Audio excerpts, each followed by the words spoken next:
Daniel, I'd like to welcome you all here tonight to share an evening of prayers and reflections for our dear Luisa, who ascended to the spiritual realm on Tuesday the 5th of February. Tonight we have gathered here to celebrate the life of a wonderful woman. Luisa was very special to so many people, from her dear family to her friends and her Baha'i community. Since the news of her departure from this earth, so many of the friends have shared various memories they have in their hearts with Luisa.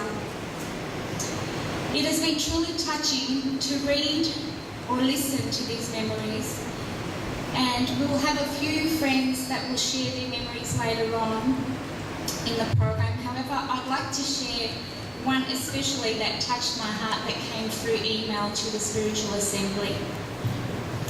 This is from a young man who used to be in our community and has since moved to another community. He says, "When I was told about Luisa's passing, the first thing that came to my mind was her angelic, pure and loving heart, and how her tears used to flow down her face during the devotional part of the 19-day feast, or when she shared with us a Baha'i story.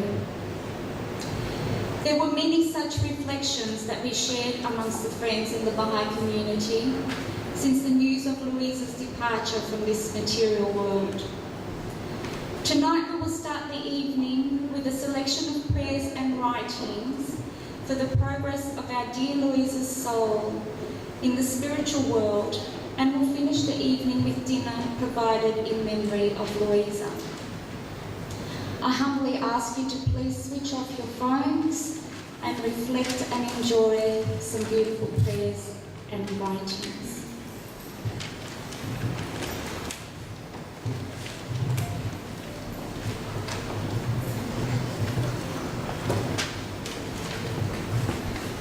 O Lord, O thou whose mercy hath encompassed all, whose forgiveness is transcendent, whose bounty is sublime, whose pardon and generosity are all embracing, and the lights of whose forgiveness are diffused throughout the world. O Lord of glory, I entreat thee fervently and tearfully to cast upon thy handmaiden, who hath ascended unto thee, the glances of the eye of thy mercy. Robe her in the mantle of thy grace, bright with the ornaments of the celestial paradise, and sheltering her beneath the tree of thy oneness, illumine her face with the lights of thy mercy and compassion. Bestow upon thy heavenly handmaiden, O God, the holy fragrances born of the spirit of thy forgiveness. Cause her to dwell in a blissful abode. Heal her griefs with the balm of thy reunion, and in accordance with thy will, grant her admission to thy holy paradise. Let the angels of thy loving kindness descend successively upon her and shelter her beneath thy blessed tree. Thou art verily the ever-forgiving, the most generous, the all-bountiful.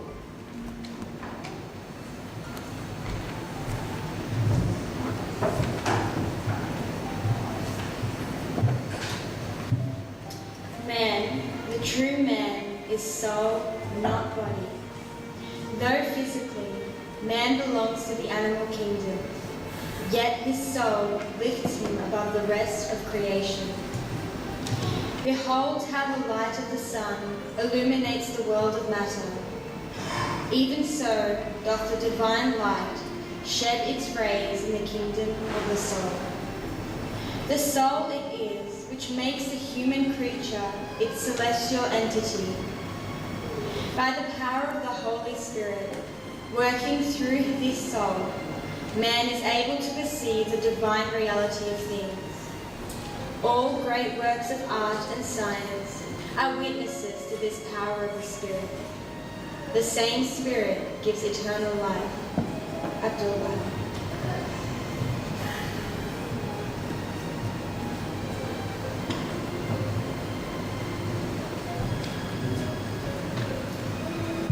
And now concerning thy question regarding the soul of man and its survival after death.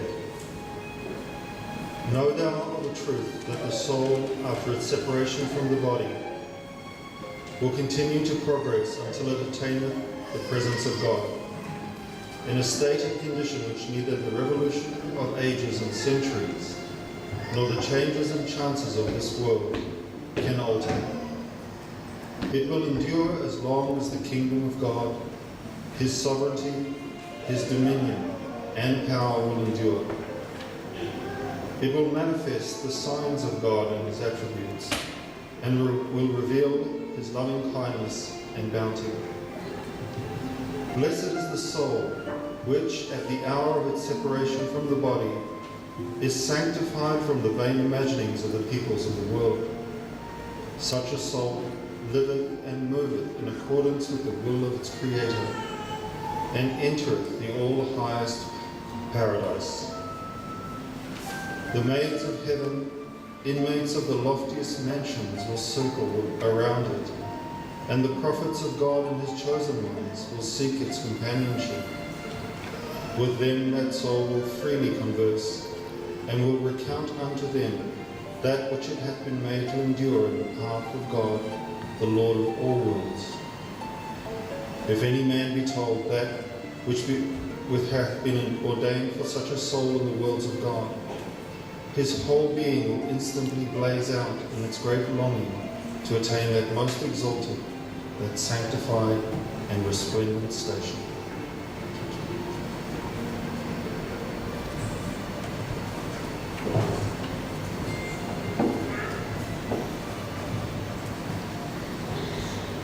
The world beyond is as different from this world as this world is different from that of the child while still in the womb of its mother.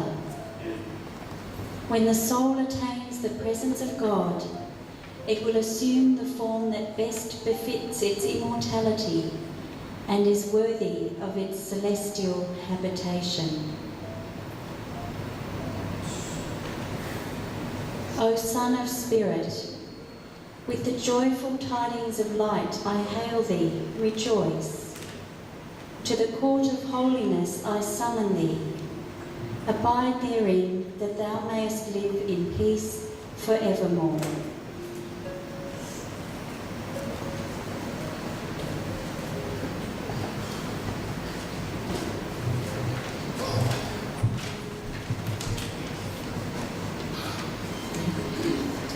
As to the soul of man after death, it remains in the degree of purity to which it is evolved during life in the physical body, and after it is freed from the body, it remains plunged in the ocean of God's mercy.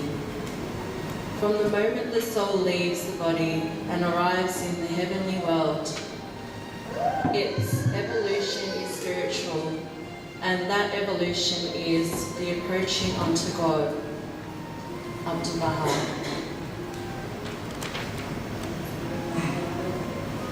The progress of man's spirit in the divine world after the severance of its connection with the body of dust is through the bounty and grace of the Lord alone, or through the intercession and the sincere prayers of other human souls, or through the charities and important good works which are performed in its name. Abdullah. Now I'd like to invite Mr. Mateki Tonga Atata, who will be reading the eulogy. Firstly, I want to thank Benny and the family for giving the privilege of saying a few words about Luisa. I was sitting in my seat thinking through my own personal relationship with Luisa and what I know of her. And I asked myself a very simple question about her, and that is, has she lived life well?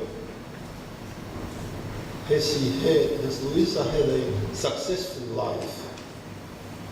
And it was very clear to me that she did live well, and she did live a successful life. Now I'm going to explain why I've come to that conclusion. Luisa grew up in a very humble household in Toma, 58 years ago, as you may know, Nuwalofa, with both Talia and Sunia, not rich people, but humble people. She attended Liahona College in Tailulu, a little school in Tongatapu, and I think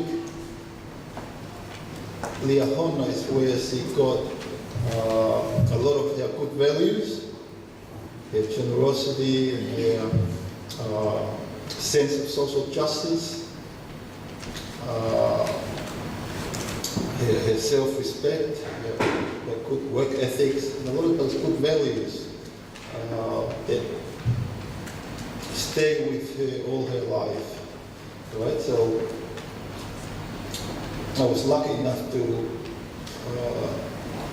be very close to her because she lived with us for about 8 years or so, both in Tonga and initially in Australia. So I got to know her a little bit from those times, but I was too young to think about these things.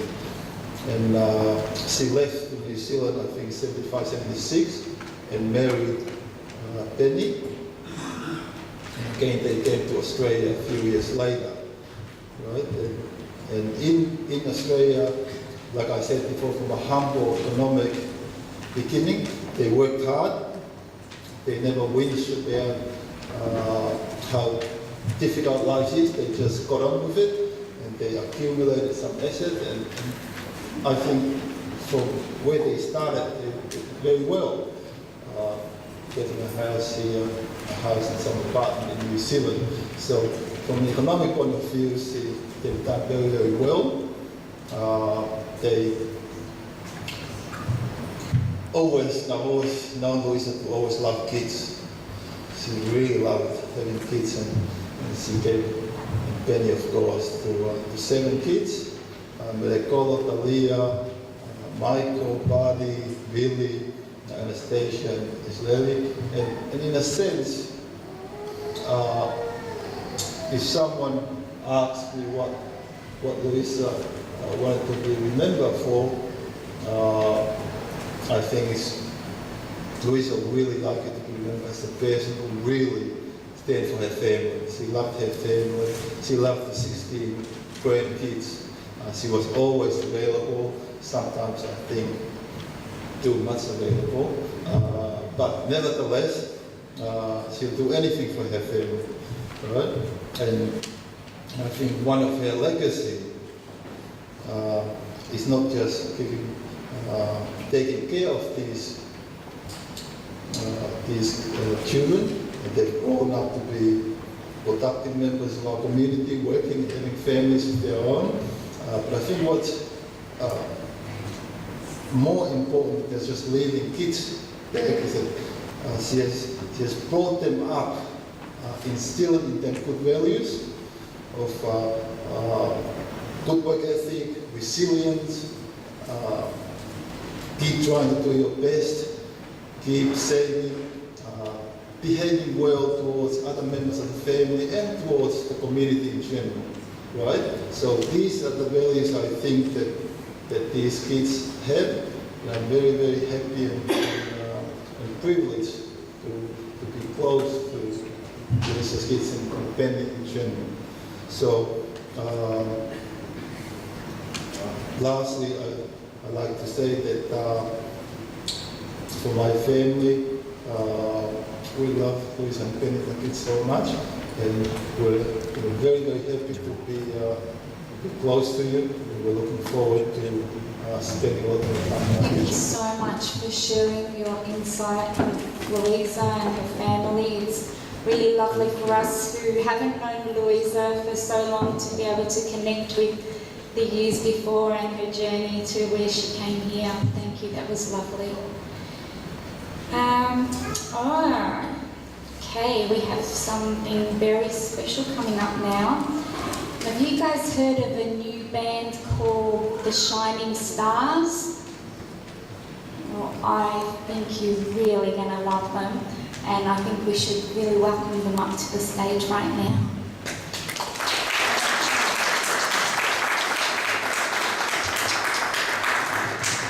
These children are some of Louisa's grandchildren, and I'd like to share with you their names for those of you who don't know them. I believe these are in order of age: Benjamin, Tiana, Heavenly, Destiny, Diamond, Diego, Noah, Sustainer, the omnipotent, say God suffices, all things above, all things and nothing is not, heavens of the earth, but God suffices. Verily, He is in Himself, the Noah, Sustainer, the omnipotent, the omnipotent.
I believe we're going to have you entertain us later on as well. Thank you guys. Please be seated. Weren't they gorgeous? And thank you, Lorraine, for all your...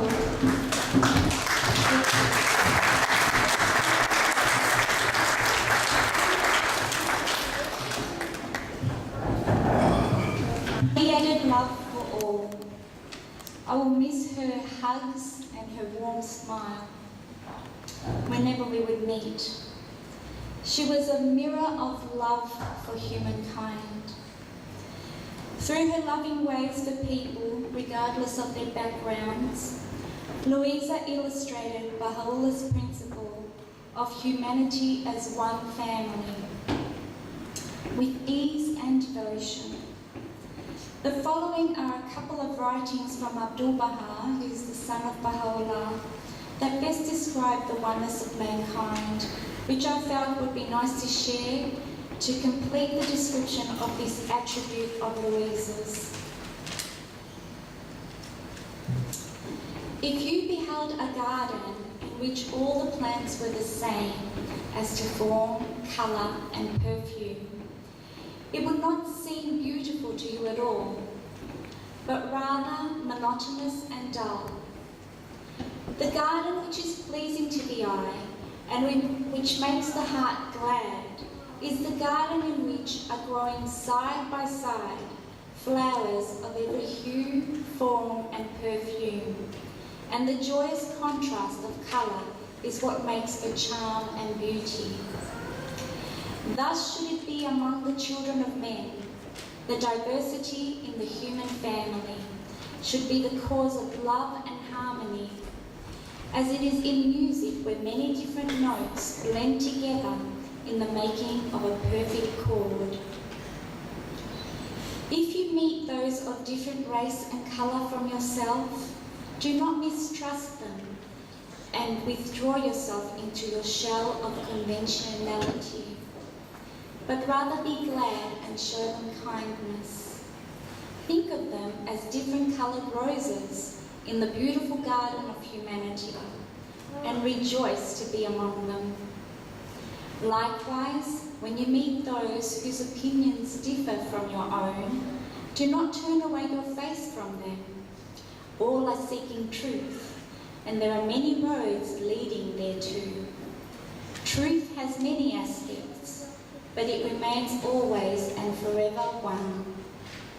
Do not allow difference of opinion or diversity of thought to separate you from your fellow men, or to be the cause of dispute, hatred, and strife in your hearts. Rather, search diligently for the truth and make all men your friends. I feel so very blessed to have known Luisa. May her spirit soar joyously through the spiritual worlds of God until we meet again.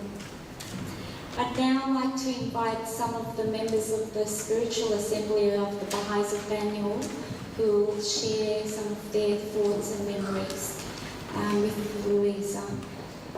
Agnes Hakimian, Payman Paxamia, and Jane McClellan. Luisa was a loving, caring, and pure-hearted member of our community.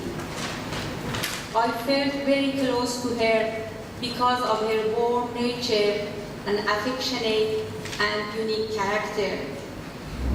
She would always greet everyone who came in her path with a beautiful, sincere smile, and her eyes had an infectious glow that attracted all those whom she met. One of the many qualities I admired Luisa for was her steadfastness, not only for her faith, but also towards her culture and custom, as demonstrated by her traditional dress and lovely flower she often wore in her hair. Luisa was also a very dedicated and loving mother and grandmother. When I served on the Baha'i School Committee, I witnessed how Luisa would so patiently sacrifice her Sunday mornings to bring her children and later grandchildren to the classes to make sure that they receive their spiritual education and grow into good people. Luisa's kindness and compassion touched the hearts of both young and old, and she showed a heartfelt and deep level of care and respect for the elderly. I remember at Baha'i meetings, she would always sit next to our elderly members and talk to them even though they didn't understand English, and it was very difficult for them to communicate with one another. One of these people was my father during his visit to Australia in the year 2000. After meeting Luisa, he often spoke of her warm, tender heart and genial nature. Luisa was a loving wife, a wonderful role model for her children and grandchildren, and a true and sincere friend to all those who knew her.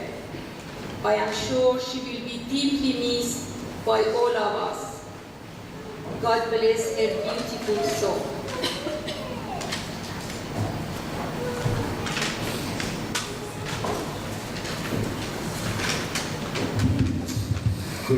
Good evening, everyone. I'm not sure whether it's evening or afternoon, but whatever you would like to say.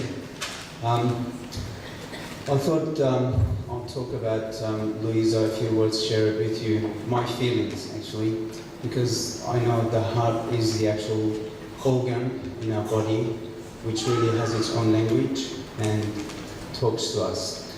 You know, as you enter into a room, you can feel the vibes, or sometimes you've got the heartfelt, and you always go by those. Your heart tells you what to do. So I thought I'd share with you the type of heartfelt feelings that I had, especially for the Facolatos family and Luisa especially. I've had the privilege of knowing them or being in the same community with them for the past 10 years. But even before that, as a young person, I knew them through their children. And I know Isi, who's grown up to be a very nice gentleman. I'm not that old, by the way. I just remember, I happen to have a good memory. And the things that you feel when you see a person, the deep love that you see in the people, these are the kind of things I'm referring to. And quite frankly, these were the feelings that we felt through a presence of Luisa. And my point of talk at the moment is Luisa, but the same Penny and the family as well. And during our functions or devotionals, you would feel the love. She would share her favorite prayers, both in Tongan and English. One of the favorite things that I really wanted to talk about is, I'm sure that's the photo, I can't see it, but that's the photo I think. In 2011, October 2011, we had a community fellowship day. And then as a result of that, we would go and visit some of the families to share the love and friendship. And Kakalatas was one of the houses they offered to be visited. So a group of us, as you can see in the photo, we went there. As soon as we knocked on the door opened, you would feel the love that generated from the house. And I mean, it's not something fictional that I'm talking about, it's the heartfelt. You go into the house, everyone, every single person was touched by the love. Every cell in my body could feel it. We walked inside, we saw the beautiful rug, which we had been to their place before. That wasn't there before. They had specially thrown that and spread it on the floor, and we found out that poor Penny had to move a lot of furniture to put them in. But I'm sure it was through the beautiful love that happened. And the actual afternoon went so quickly and full of love that we really did not want to leave. I thought I would share that with you, just instead of talking about some facts that everyone is talking. I thought I'd share some of these heart feelings as well with you. And this is a lot of good memories that we have and that will stay with us for life. Thank you.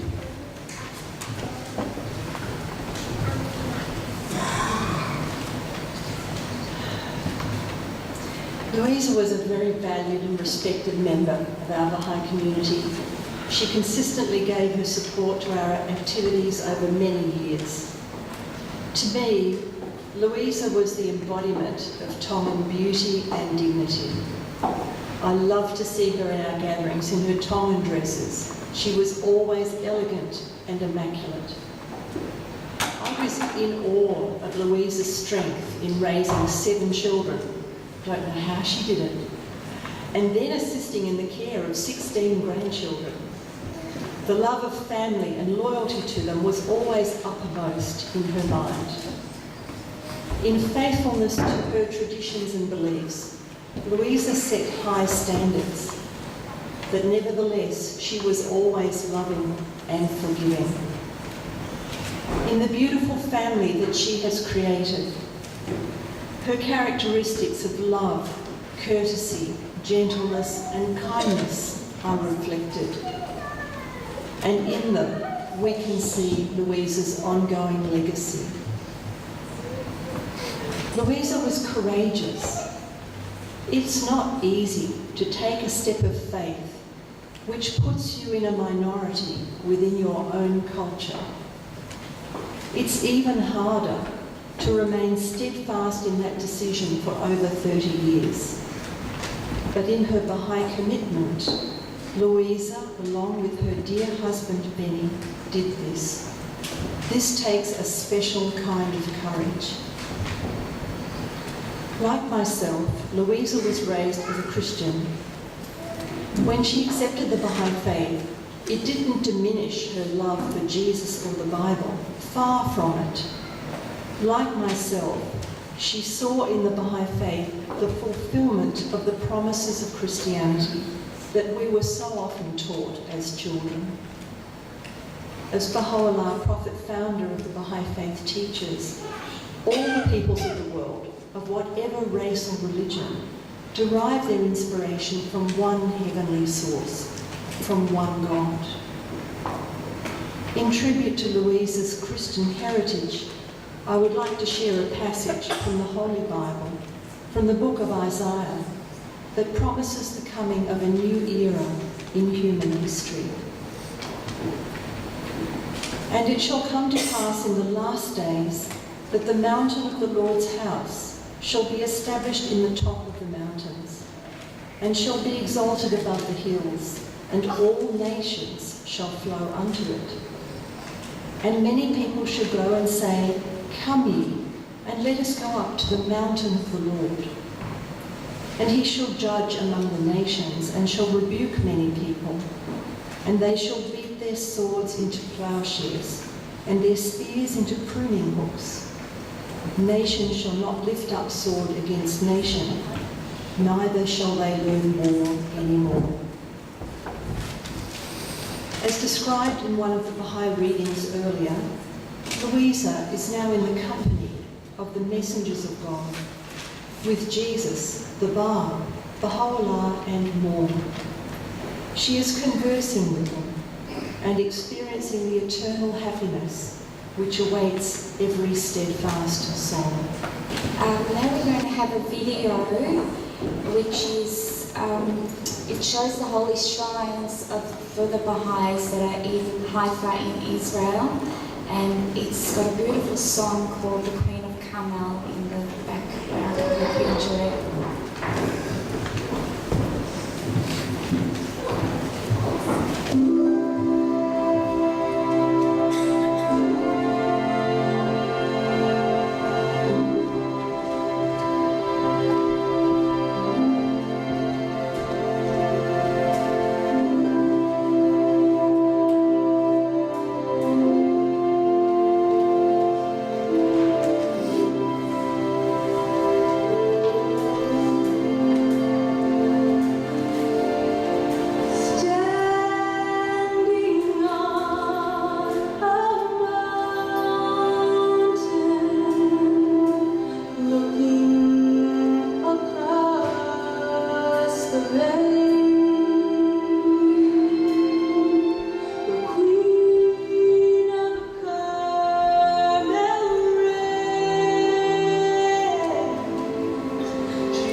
Such a beautiful, majestic piece of art. I love that slideshow. I've seen it before and it's so beautiful. And I've actually been blessed to have visited the holy shrines in Haifa, and it's a very spiritual and a wonderful place, and it's very different to any other place in the world I've ever visited. Friends, now we're going to have a very, very, very special prayer. This was Luisa's favourite prayer, and it will be recited in English and in Tongan. In Tongan by Benny, her beautiful husband, and her wonderful eldest daughter, Mary, will be reciting it in English. If you could please come up. Thank you. Alawa. Before I say the prayer, Luisa will visit the Holy Land, but on one Luisa, I'll be completing our visit.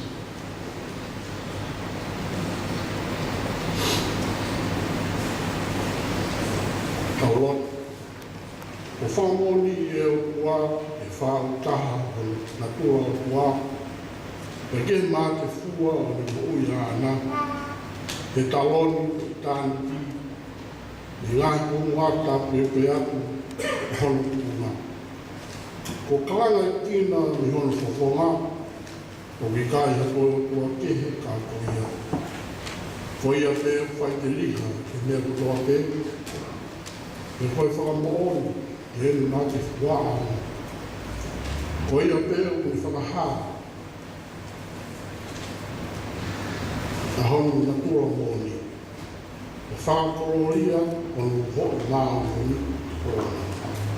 Koe mōni koe ia koe i au nini, koe mafi, koe hoi hoi kua.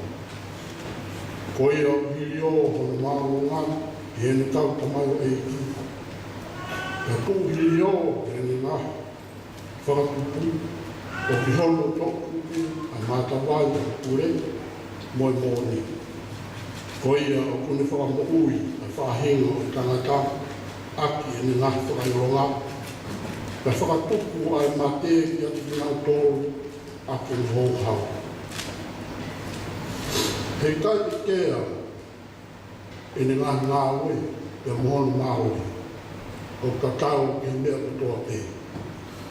Ko ia ko mālohi, ko i kuna o niu, o kune whārute, i ene i o ai kure anga, i ngai mea kutoa te. Te i hono tōku pui ni ma, tō matau. Ko ia ai kure anga, o ene whakahā. Ko mōni, ko hono mālohi, o kune whārute, o kutoa ai whakatupu. Ko i kuna, me eiki o ka ana. Ko mālohi kotoa mai pure, ko ne mea, ko kororia kotoa pe, mai mālunga o ko ona. Ko ia, ko ai mōnu, ko kororia aniu, ko mālohi tau potu, ko tai whakatataua, pahaua.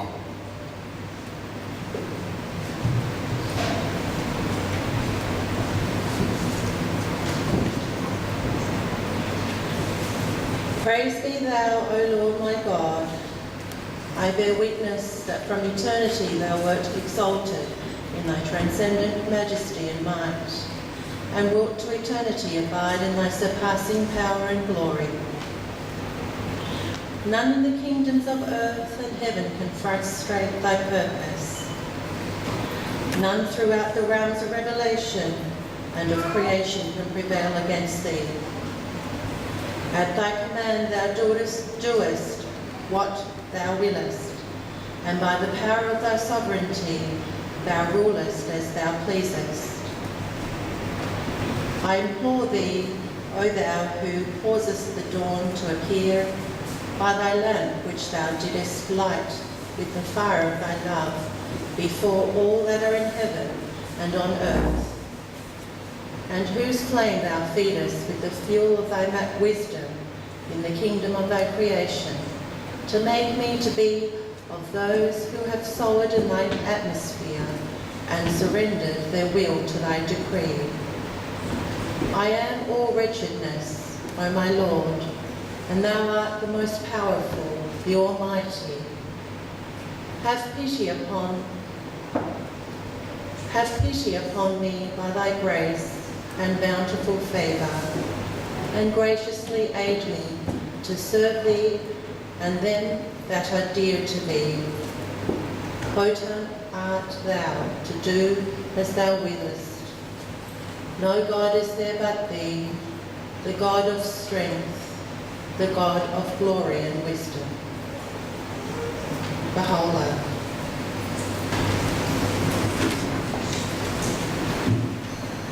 Thank you so much. It's really wonderful to hear the prayer again. I know it was read at the funeral and it was in Tongan, so it was nice to hear the words in English, to understand and listen and reflect on.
What a beautiful way to close our program here today.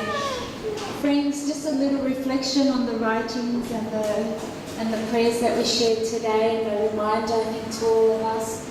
Although today we were able to get together and to pray and share our reflections and pray towards the progress of our dear Luisa's soul, remember that she's never too far away, and we can always pray for her in our own home whenever we feel we miss her, whenever we just want to talk to her. She's there.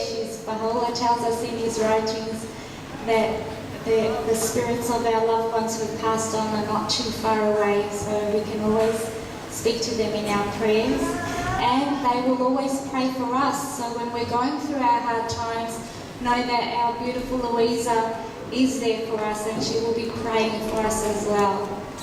And the most wonderful thing I think that's touched me about life after death is that we will all be together again one day, and we'll be rejoicing in the spiritual worlds of God that just go on and on and on and everlasting.